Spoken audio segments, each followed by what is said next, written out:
नाज़रीन, अवामी न्यूज़ में ख़बरनि जो सिलसिलो जारी है। हिन वक्त असीं तव्हांखे कोटॾिजी में ख़बर ॾींदा हलूं त कोटॾिजी में कुंभ में खाते जी ज़मीन ते कब्ज़े जी ज़बरदस्ती कोशिश तमराणी बिरादरी जो पंहिंजे बिरादरी जे भाउ सर असलम ख़ान ऐं ॿियनि ख़िलाफ़ ओल्ड नेशनल हाईवे ते एहतजाजी मुज़ाहिरो। SSP खैरपुर ऐं SHO कुंभ खां नोटिस वठण जी अपील। असांजो प्लाट आहे जेको असांजो पंहिंजो खातो आहे, सभिनी माना खातो असांजो पंहिंजो ठहियलु आहे।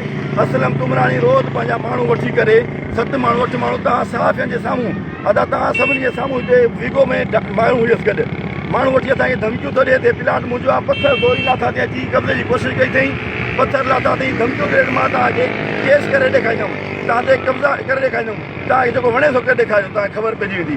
तव्हांजे साम्हूं ई लफ़्ज़ हुया, तव्हां पाण ॿुधायो। खातो तव्हांजो ई आहे? खातो सी बिल्कुलु मुंहिंजो आहे, तव्हां पढ़ी सघो था। खातो खातो मुंहिंजो हिसो बि आहे, हुनजो जेको हिसो आहे हुनजा प्लाट पहुची विया आहिनि।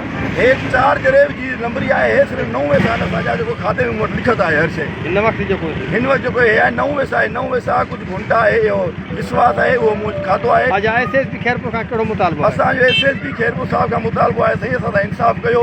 मज़ीद खबरों और तफसीलात के लिए विजिट करें हमारी वेबसाइट www.awamiNewsHD.com।